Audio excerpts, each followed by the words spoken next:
Welcome back to India Tonight, and Girija Vyas, I'm coming straight to you. We ended part one with Indira Jaising saying that politicians lack the political will to fight and defend women. You're a politician, you're also chairman of the National Commission of Women. What's your answer, Girija ji? But first of all, I'm a woman and I'm hurt because my sisters and my mothers, they are facing such a problem. Even everybody in this world. So that's why I'm pained, and I'm a woman first. But let me tell you one thing, that 3 or 4 things are necessary. Number one, there should be strong law. Number two, the execution of the law should be very sensitized, and it should be done by the authority and the police, etc., with sensitiveness and with the commitment. But I'm really sorry, it is not. About the political will, yes, there are so many laws, but who will implement? And that's why we are urging that more women should come in the politics, so they can have at least the heart, so they can feel. Girija ji, can I interrupt you? Do you know what you're suggesting? You're saying that only if women come to politics will women be defended in the country from murder and death. Are you really saying that Indian men are incapable of enforcing the law to defend their mothers, wives and sisters? No, currently men should be more sensitized.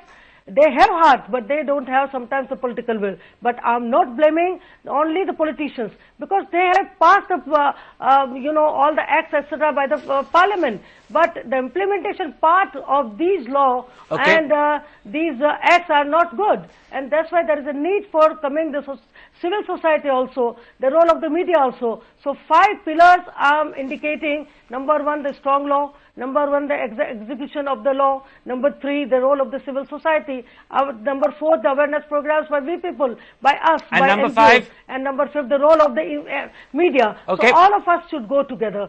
Shobha De, let me bring you in and let's pick up on a point you heard Girija Vyas make a moment ago, that the attitude of men militates against women and equal treatment. And in a sense, that is also true.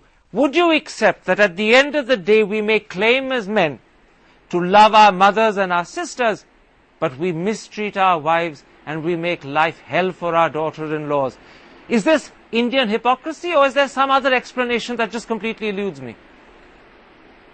I don't want to make men the villain of this piece, but I must say that I'm very disappointed that Girija ji has once again stated the obvious. We all know the law has to be more stringent. We all know that there has to be the political will to make sure that these laws are implemented. We all know there has to be a change in the mindset.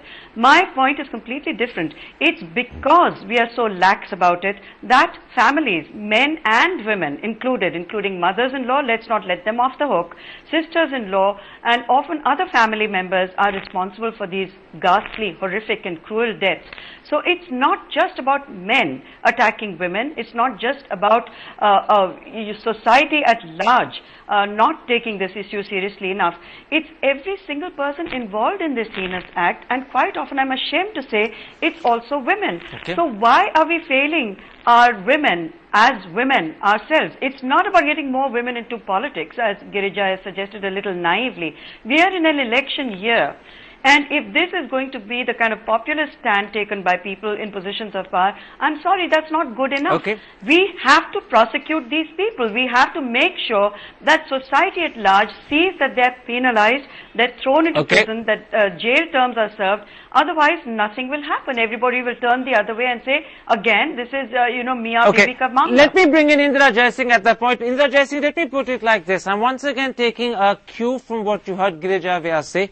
Would you accept that beyond the problem of implementation and political will, there is the bigger, perhaps deeper problem that maybe Indian culture, particularly colloquial as opposed to classical culture, is sexist, and that we differentiate between the genders and we give a disadvantageous position, to put it euphemistically, to women? Is that the problem? Karan, it may be the problem. However, let's all recognize there are ways and ways of changing this culture and this mindset. Culture is not something static. Now, coming back to the issue of political will, I want to give you an example. The government of India put out 400 crores of rupees to build awareness about the Tobacco Control Act. My question is, At the same time, the Domestic Violence Act was passed. Did they put out 400 crores to build awareness about not being violent towards women in Indian society? That's how you change culture. Okay. Put your money where your mouth is. You're absolutely right. Culture. I'm going to interrupt you because I think Girija Vyas should actually answer that. Girija Vyas, we have just about 40 seconds left. You just heard Indira Jai Singh point out that when it comes to stopping tobacco consumption, you're prepared to put money behind your legislation. When it comes to stopping domestic violence against women, there's no money and no backup. How do you answer that?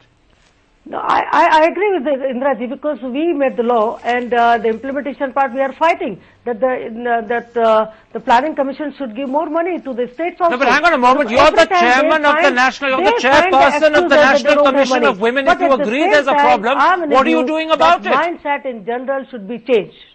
But how do we change mindsets? You know, slowly it's changing. And मैं अपनी एक कविता के साथ खत्म करूंगी कि जो change आ रहा है लड़कियों में, it will change the mindset. Because you know, when I say them कि okay goodbye करो, छुट्टी करो, तो उनके दर्द को मैंने लिखा है, and I want to read it out कि तुम भी दर्द कहाँ तक देते, मैं भी जुल्म कहाँ तक सहती, तुम क्यों इतने बुरे नहीं हो, अब मैं भी इतनी भली नहीं हूँ. Enough is enough, and the women should come up. Now they should declare they are no more object. Okay, Girija ji, I'm going to stop you there because I think the message you're sending is one that will worry many people. Slowly, you said Indian society is changing, but just count how many women will lose their lives at the hands of men who supposedly love them before that change actually happens. And the second message is that women must take up arms to defend themselves.